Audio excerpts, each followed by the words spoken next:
Shalom, friends. Bob Mendelson here.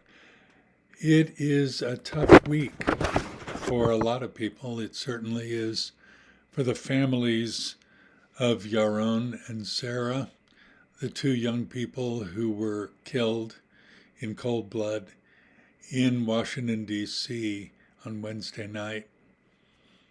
I think it hit home for me when I read that Sarah was from Kansas City, like I am, was a graduate of Shawnee Mission East, the high school I attended, from which I graduated a few decades earlier. She graduated the University of Kansas. She was a member of a synagogue in Kansas City. She went to the Hillel in Lawrence.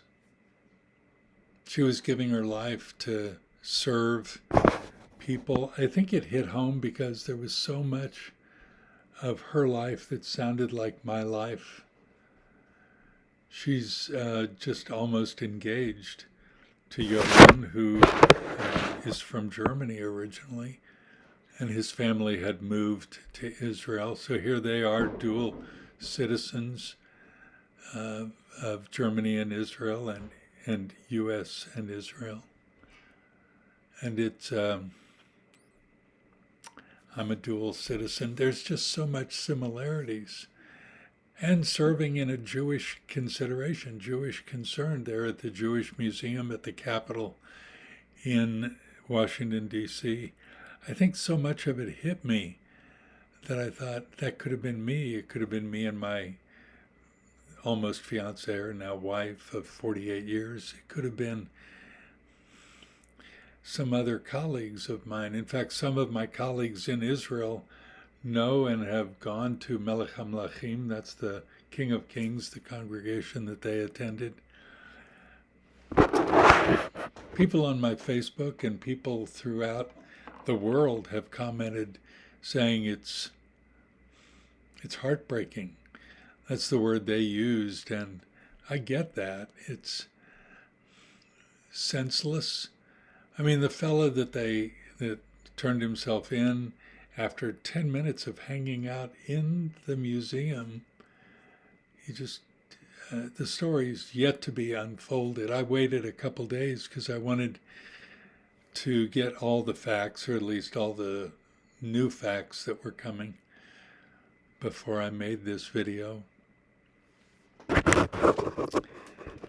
Here are these young people, they're serving God, and they sought to help. In fact, that night they were talking about raising funds for, and maybe they were raising funds for the people in the Gaza Strip. That is, they were trying to assist the very people whom the world thinks Israel just wants to ruin. We don't know much about this fellow, Elias Rodriguez. We don't know a lot of the story. That'll keep unfolding as time goes on. But what we do know is that he killed innocent people. What we do know is that he wasn't an Arab. He wasn't from Israel. He wasn't from Gaza. Wasn't from the West Bank or Shomron. So he's from Chicago. What's he doing? Whatever it was, the term is radicalized, to turn and shoot people whom he thought, well, I'm guessing he thought they were Jews. Maybe he thought they were Israelis. But I think he just thought they were Jews, and sure enough, they are. Yaron's father was a Jew, is a Jew. His mother, a non-Jew. But even in Reform Judaism, the religion that Sarah attended back in Kansas City at the temple called B'nai Yehuda, they would certainly accept the child of a Jewish father, Gentile mother, as being a Jew if they want to identify as a Jew.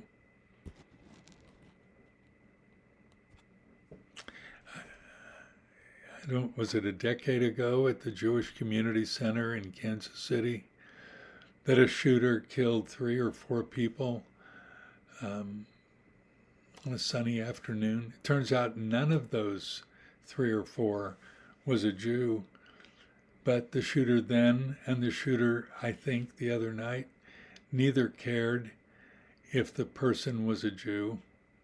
I think they just cared to bring ruin and to express the sentiment of hostility and how dare you.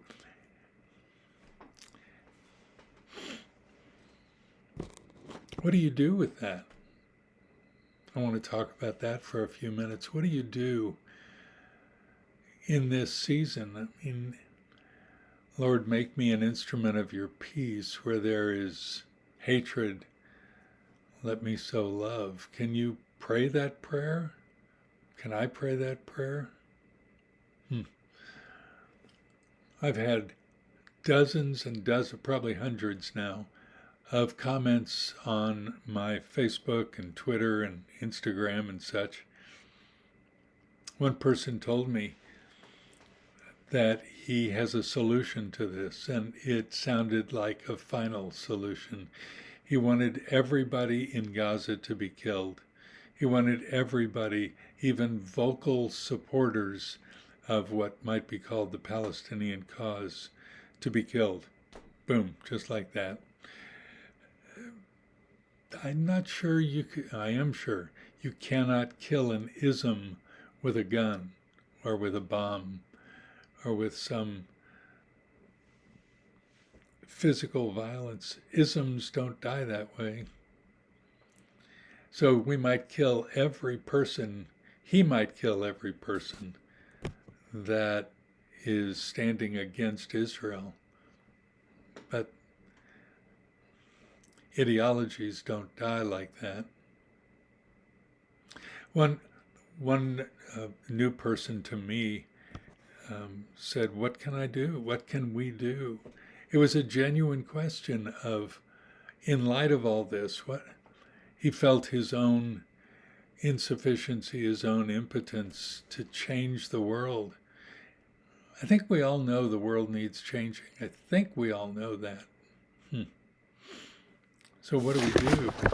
And one fellow said, well, we in America have a president, we have to trust him. And I think, well, okay, but I don't think I want to reserve all my hope to be put in a human. I think my hope has to be in the God of all humanity. And that's why I want us to pray for the peace of Jerusalem.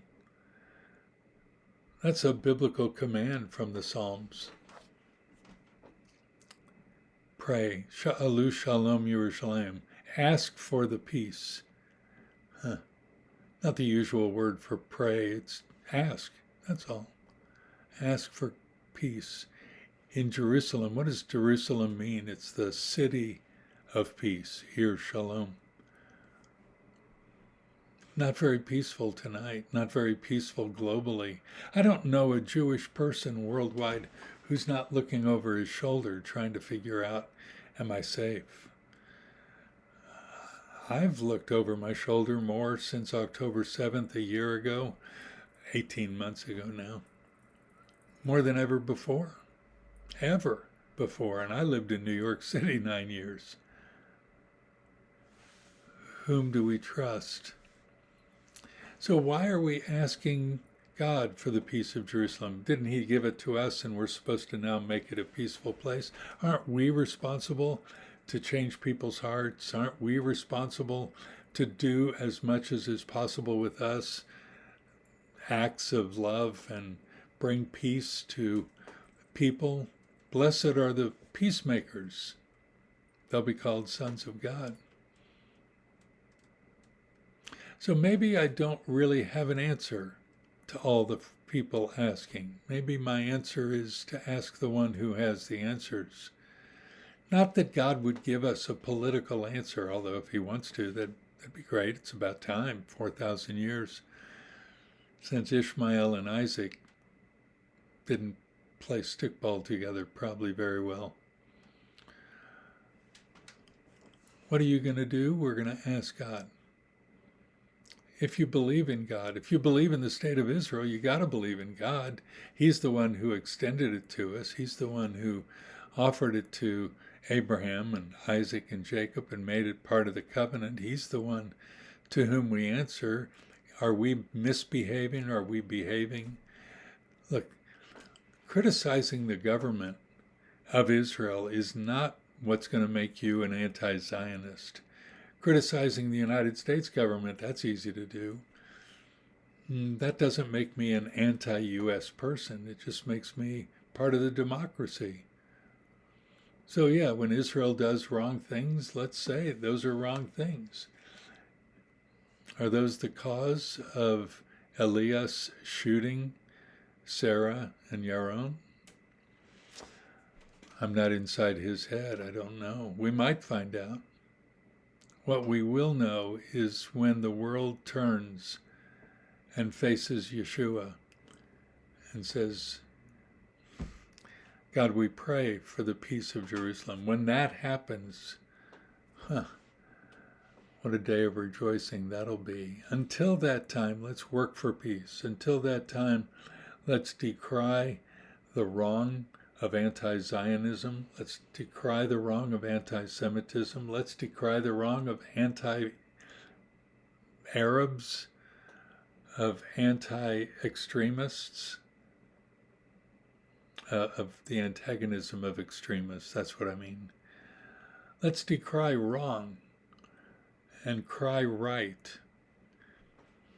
And in our world, we can make the world a better place. And isn't that what we should be doing? Tell me what you think. I'd like to hear more from you.